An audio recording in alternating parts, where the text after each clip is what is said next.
오늘 우리에게 주신 하나님의 말씀은 사도행전 17장 16절에서 18절입니다. 사도행전 17장 16절에서 18절, 고린도전서 13장 13절 말씀입니다. 제가 갖고 있는 성경으로는 신약 217면과 279면에 있습니다. 다 찾으신 줄 알고 제가 봉독합니다. 바울이 에덴에서 그들을 기다리다가 그 성에 우상이 가득한 것을 보고 마음에 격분하여 회당에서는 유대인과 경건한 사람들과 또 장터에서는 날마다 만나는 사람들과 변론하니 어떤 에피쿠로스와 스토아 철학자들도 바울과 쟁론할세 어떤 사람은 이르되 이 말쟁이가 무슨 말을 하고자 하느냐 하고 어떤 사람은 이르되 이방 신들은 전하는 사람인가 보다 하니 이는 바울이 예수와 부활을 전하기 때문이러라. 고린도전서 13장 13절입니다. 그런즉 믿음, 소망, 사랑 이 세 가지는 항상 있을 것인데 그 중에 제일은 사랑이라. 아멘. 아멘. 이는 살아계신 하나님의 말씀입니다. 아멘. 분이 우리 주변 분들과 인사 나누시겠습니다. 주님의 이름으로 축복합니다. 환영합니다. 인사 나누시겠습니다.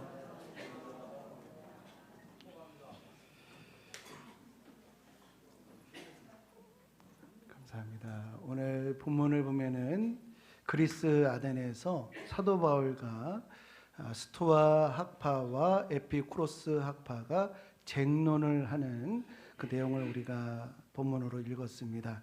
쟁론이라고 하는 것은 단순한 토론이 아니라 서로 공격하고 또 반박하는 다투면서 하는 토론을 쟁론이라고 하죠.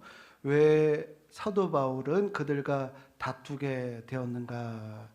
사람은 참으로 신기하게도요, 본능대로 살아서는 안 된다고 하는 것을 자각을 하고 어떻게 살아야 하지라고 질문하는 존재입니다. 그러니까 짐승들처럼 단순하게 본능에 따라 살면은 이런 질문 안 할 텐데 우리는 어떻게 살아야 하는지 주어진 대로가 아닌 어떻게 살아야 하는지를 묻는다는 것이죠. 이러한 어떻게 살아야 하는가라고 하는 물음에 답을 추구하는 학문을 우리는 윤리학이라고 합니다. 오늘 본문에서 나오는 스토아 학파, 에피쿠로스 학파는 당시에 영향을 주었던 윤리학이었습니다. 그런데 그 당시의 윤리학이 오늘날 현대 사회를 우리 사회에 영향을 주는 사상과도 일맥상통하기 때문에 오늘 에피쿠로스와 스토아 학파를 살펴보고자 합니다. 스토아 학파는 무엇인가? 스토아라고 하는 것은 그 그리스 말의 뜻이 기둥이라고 하는 뜻입니다. 그러니까 스토아는 일종의 건축 양식을 얘기하는 것인데 지붕이 있고 기둥이 쭉 나열되어 있는 건축물을 스토아라고 합니다. 이 그리스의 이 스토아는 이 공공의 장소로 많이 활용이 되었어요. 사람들이 모이는 만남의 광장, 또 토론의 장소로 활용이 되었다는 것입니다. 그러니까 스토아는 오늘날의 시민회관과 같은 그런 기능을 감당했다. 기원전 3세기의 이 얼굴상이 이 제논이라고 하는 사람인데 기원전 3세기 초에 이 제논이 이 스토아에서 사람들을 가르쳤어요. 이 사람들을 가르칠 때 길거리 강연을 한 거죠. 그때 사람들이 듣고 영향을 받았어요. 아, 바로 이거야. 이대로 살아야 하지라고 하면서 그의 사상을 이어받는 학파가 생기게 된 겁니다. 스토아 학파가 주장하는 것은 우주에 이치가 있다. 자연에 순리가 있다. 그 이치와 순리를 따라야 우리는 행복해질 수가 있다라고 하는 것을 그들이 주장했습니다. 우주는 완벽한 원리에 의해서 움직이게 되는데 이 우주의 운행 법칙에 순응을 할 때 우리는 행복해질 수 있고 이것이 우리가 따라야 할 인간의 도리다. 우주의 이치를 따르자. 이것이 그들이 주장한 것입니다. 한마디로 얘기해서 자연의 이치를 따르면 인간의 삶이 행복하다라고 하는 것이 그들의 주장인데요. 이 우주의 원리와 자연의 이치를 가르친다라고 하는 점에서 오늘날 불교와 매우 유사하다라고 말할 수가 있을 것 같아요. 물론 불교의 발생, 또 불교의 신념은 아주 특이점이 있지만, 그러나 우주의 이치를 발견하고 그것을 따라야 한다라고 하는 가르침에 있어서는 스토아 학파와 매우 유사하다. 이 부처가 뭘까요? 부처, 자부를 해가지고 크고 넓은 이 바른 이치를 깨닫는 사람이 부처인 거예요. 가만히 앉아가지고 묵상하면서 크고 바르고 넓은 이치를 깨달으려고 하는 이들을 부처라고 하고, 그 부처가 득을 얻으면, 깨달음의 경지에 이르면 보살이 되는 것이죠. 그런 점에서 이 스토아 학파와 아주 유사하다, 공통 분모를 가지고 있다라고 할 수가 있겠는데요. 최근에 법률 스님이라고 스타 스님이 있습니다. 뭐 한번은 접해 보셨을 것 같은데요. 이분이 하는 강좌가 증문즉답이에요. 현장에서 질문이 들어오면 답을 해주는 이런 이제 형식의 강의를 많이 하시는데 아주 많은 호응을 받고 있어요. 이분이 하는 강의를 들어보면은 질문하는 사람들이 엉뚱한 질문을 해가지고 재밌고요. 그 질문에 대해서 아주 구수하게 무릎을 탁 칠 만한 그런 답을 주고 있어요. 정말 통찰력이 대단하신 분이다라고 느끼게 되는데, 구구절절 일리 있는 말, 이치에 합당한 말, 도리에 맞는 말을 해주고 실생활에 딱 적용할 수 있는 이런 답을 주고 있더라고요. 게다가 유머스러운 입담, 그리고 증문즉답의 현장성, 사람들이 아주 시원하죠. 속이 통쾌하죠.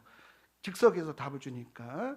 그리고 세상에 관한 넓은 이해를 가지고 있는 분인데, 이런 분이 바로 이 제논이었어요. 스토아의 창시자 제논이 길거리에서 이런 법률 스님과 같은 이런 강연을 한 것이에요.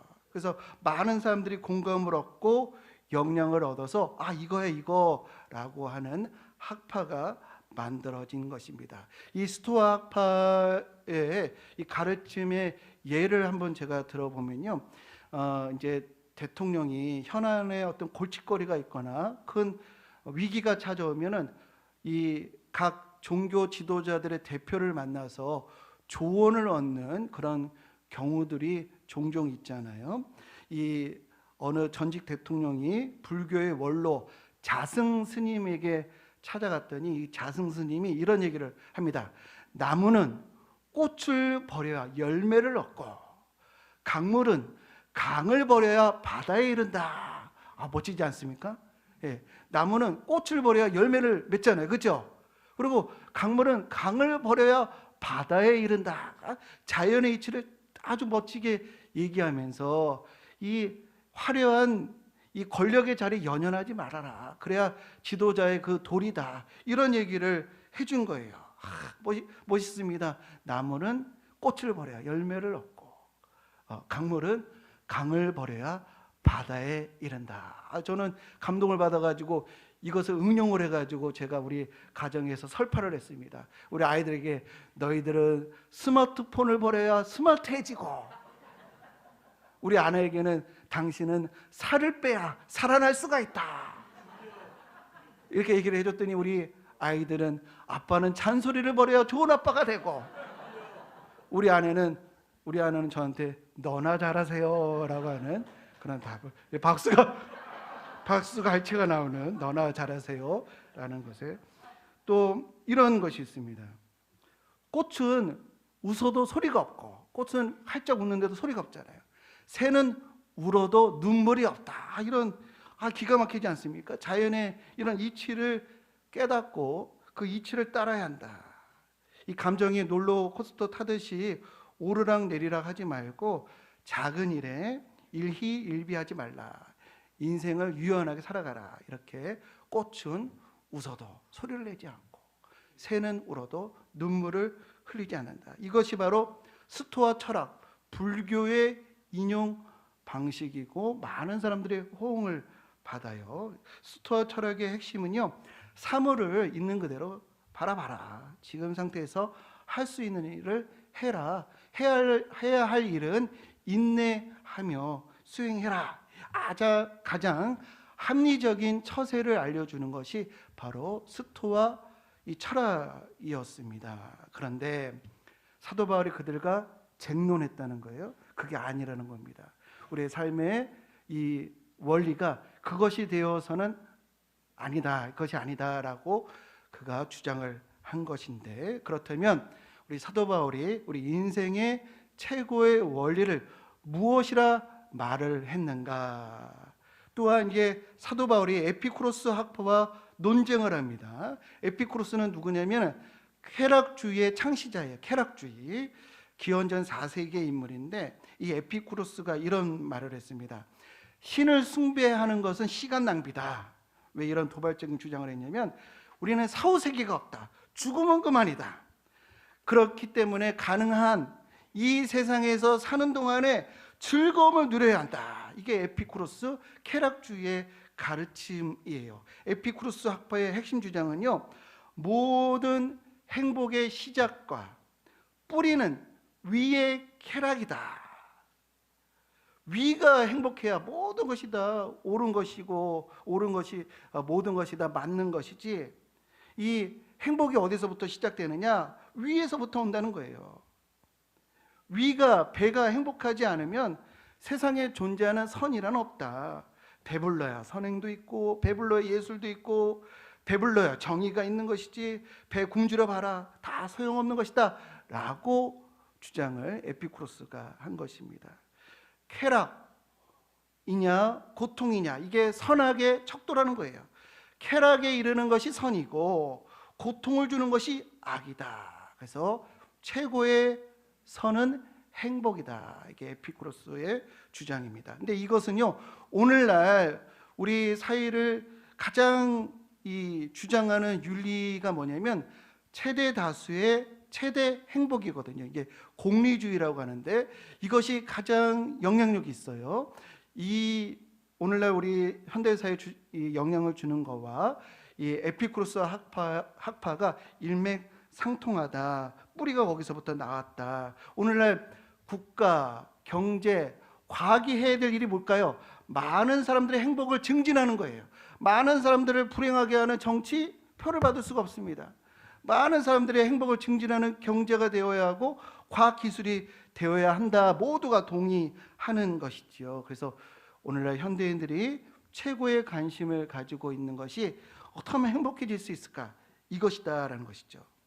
이런 행복을 위해서 모든 노력을 기울인다라고 해도 과언이 아닐 것입니다. 그래서 아무리 선한 행위라 보인다 할지라도, 선하게 보인다 할지라도 많은 사람에게 행복을 주지 않으면 선하다 할 수 없다. 이것이 오늘날 우리 상식처럼 우리에게 찾아오고 있습니다.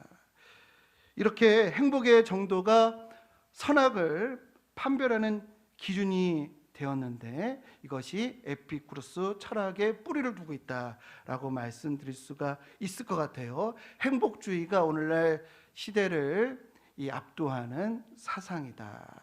이 행복주의가 대세이다 보니까 이 절대적인 진리는 부정되고 있고요. 내게 좋은 것이 언제나 옳은 거야 라고 하는 상대적인 진리관이 오늘날 우리 사회를 지배하고 있습니다. 이렇게 개인의 행복, 자아실현이 중요시되는 시기에 우리 신앙, 교회 생활, 이 명함을 내빈다는 것이 얼마나 어려운 일인가. 이 나의 행복을 위해서 주말에 여행도 가고 취미생활 해야지, 또 남는 시간에는 공부하고 자아실현을 위해서 뭔가를 배워야지, 모이게 힘쓰라고, 또 교회에서 봉사하고 섬기라고 얼마나 당치 않는 소리로 들리겠는가. 오늘날 세상을 지배하는 행복주의 앞에서 신앙적인 삶은 인기가 있을 수가 없습니다. 그런데 사도 바울이 에피쿠로스와 이 스토아 학파와 쟁론했다는 것은 행복주의가 인생의 최고의 원리가 될 수가 없어. 또 자연의 이치가 우리의 삶의 원리가 될 수가 없어라고 이야기하면서 뭔가를 제시한 것인데, 그럼 성경은 스토아파 에피쿠로스의 주장을 반박하며 어떻게 살아야 하는가라고 하는 이 물음에 어떤 답을 주고 있는가? 그 해답이요, 고린도전서에 기록되어 있습니다.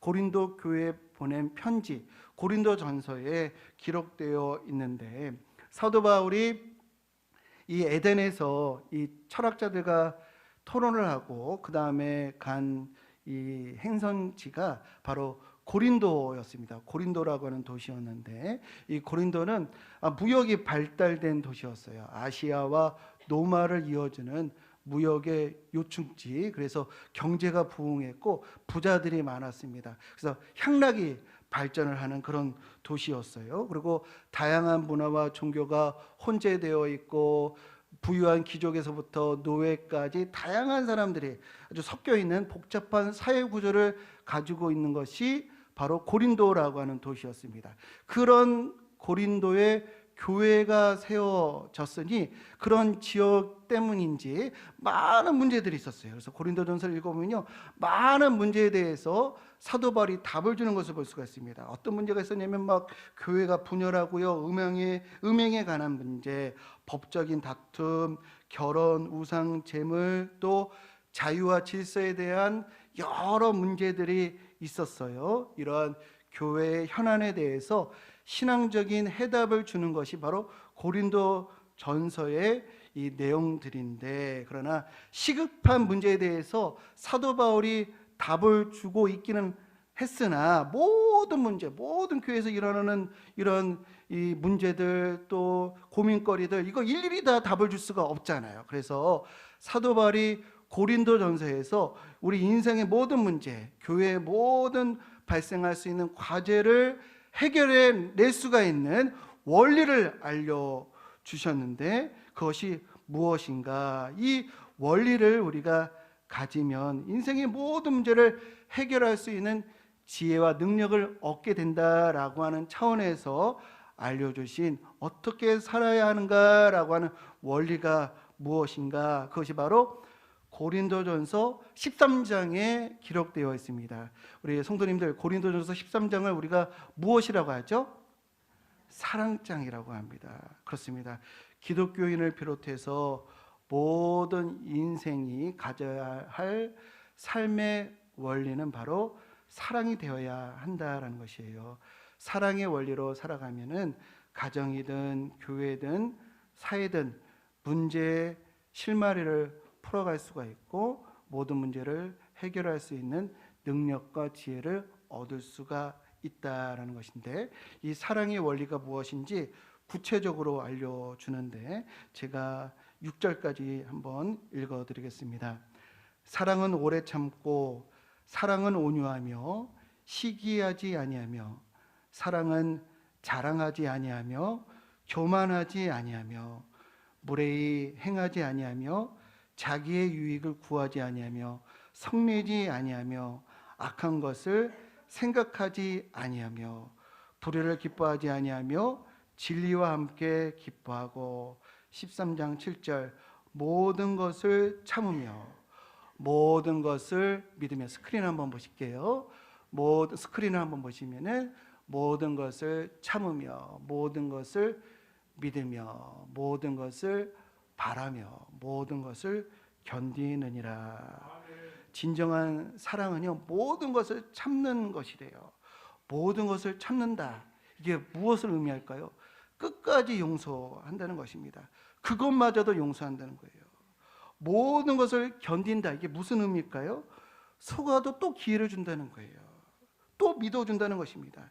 이게 얼마나 이 대단하고 위대한 것인지 우리가 이 구절에서 우리가 살펴볼 수가 있습니다. 그런데요, 이러한 끝까지 모든 것을 견디고 모든 것을 참으며 모든 것을 이해하는 이런 사랑을 우리가 실천했을 때 우리에게 찾아오는 것이 무엇인가? 우리가 사랑을 베풀었을 때 찾아오는 것이 보상과 인정일까요? 결코 그렇지 않는 것 같습니다. 오히려 사랑을 실천하는 이들에게 찾아오는 것이 배신과 이용당함이 오히려 더 크지 않은가. 세상은 그런 것 같아요. 이 엄하고 힘 있는 사람에게는 친절한 사람들이 유한 사람들, 약한 사람에게는 함부로 대하는 그런 경우들이 참 많이 있습니다. 이 악당 주변에는 왜 이렇게 착한 사람들이 주변에 많을까요? 조폭, 두목 주변에는요, 다 예의 바른 사람들만 있는 것 같아요. 90도 인사하고, 막 친절하게 형님하고, 그렇게 이 악당들 주변에는 착한 사람들이 이렇게 많이 있는지, 권력자 주변에는 이렇게 마음이 넓은 사람들만 많이 있는지, 훈훈하는 이야기만 그냥 이렇게 들려주는, 왜 그러한지 모르겠어요. 반면에 착한 사람 곁에는 항상 왜 이렇게 고약한 사람들이 곁에 있을까요? 헌신적인 아내이지만 이 못된 남편들 때문에 고통당하는 아내들이 얼마나 많이 있는가.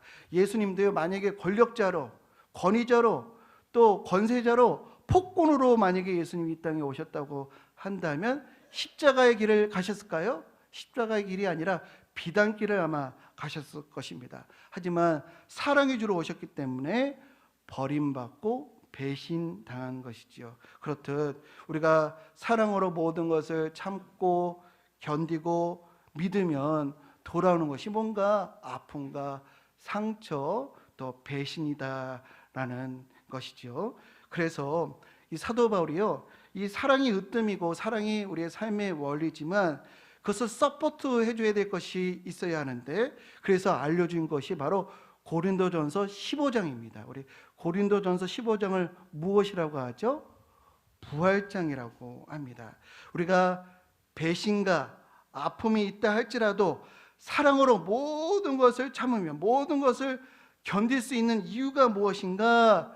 바로 부활의 영광, 의의 면류관, 생명의 면류관이 있기 때문이다라고 하는 것을 알려주는 것이 바로 고린도전서 15장인 것입니다.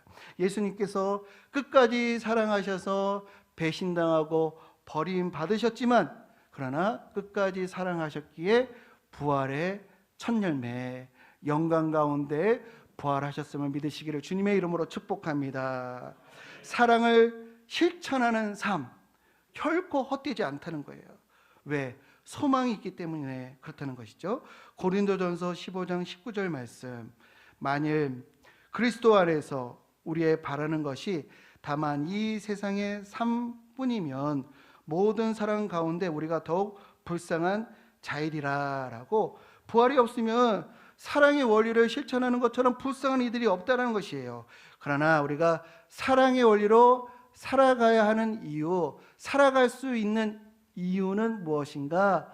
바로 부활의 소망이기 때문이다 라고 우리에게 알려주고 계십니다. 그래서 부활의 영광이 있기 때문에 현재의 고난은 장차 우리에게 나타날 영광과 좋게 비교할 수 없다라고 우리에게 소망을 주시는 것입니다.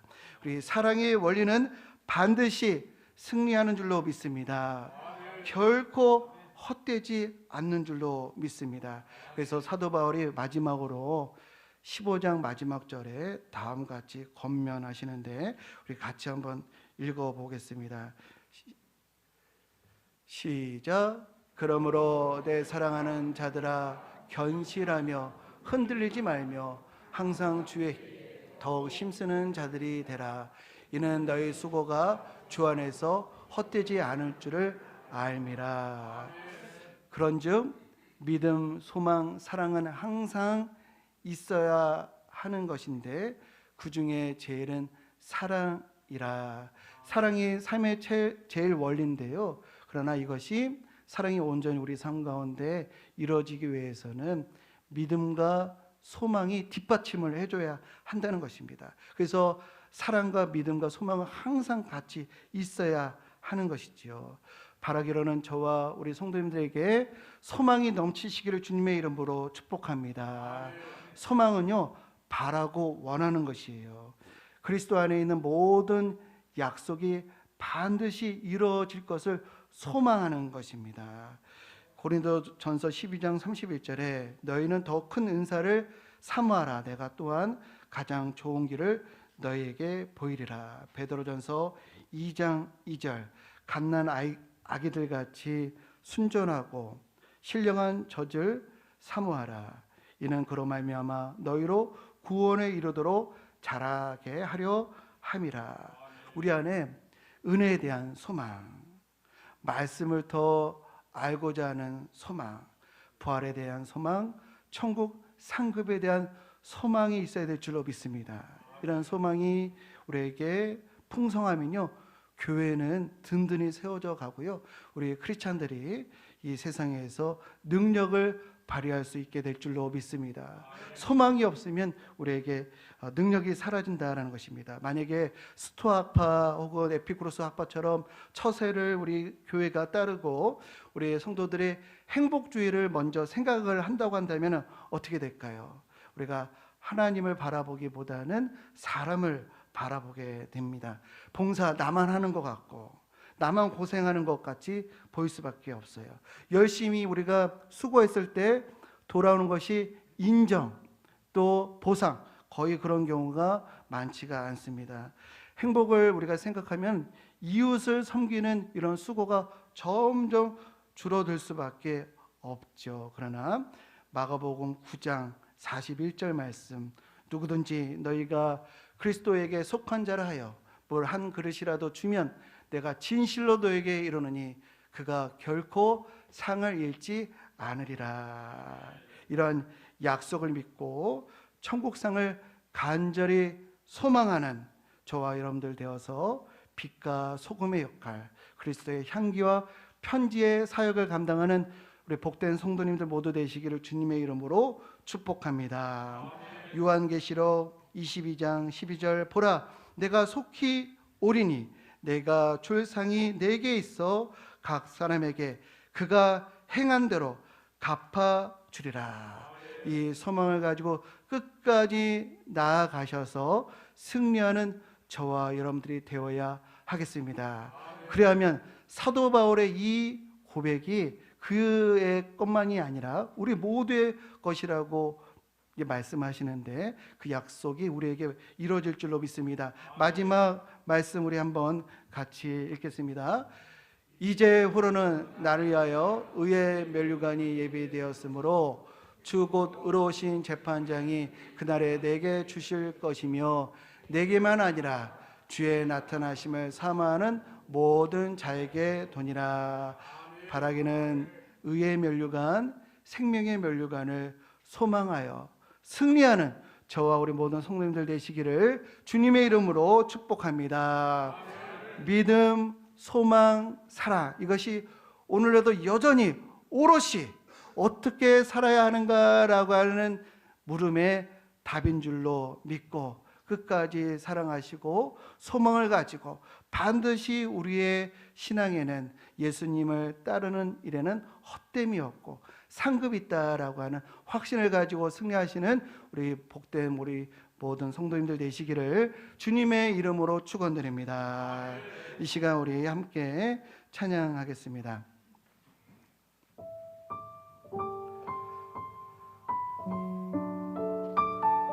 원하고 바라고 기도합니다라는 찬양의 가사입니다. 이 세상을 살아가는 동안에 나의 힘을 의지할 수 없어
기도합니다. 사랑하는 형제들아, 흔들리지 말며 항상 주일에 더욱 힘쓰는 자가 되라. 왜냐하면 너희 수고가 헛되지 않기 때문이라. 오늘도 믿음, 소망, 사랑이 우리 삶 가운데 어떻게 살아야 하는가의 원리인 줄 믿습니다. 그렇게 살게 하옵소서. 우리 다 함께 주의 이름 한번 부르며 우리 기도하겠습니다. 주여 하나님, 우리 안에 하나님 믿음과 소망을 섞게 하여 주옵소서. 끝까지 견디며 끝까지 믿으며 끝까지 준비하며 끝까지 용서하고 끝까지 믿고 끝까지 하나님 믿는 수 있도록 십자가의 사랑을 예수님께서 것처럼 우리도 그 삶을 살아갈 때 반드시 하나님 헛되지 아니한 하나님 인생의 내신과 어둠이 할지라도 그 사랑의 실천에서 나아갈 때 반드시 하나님께서 우리를 기억해 주시고 예수님의 생명을 끝까지 예수님의 사랑을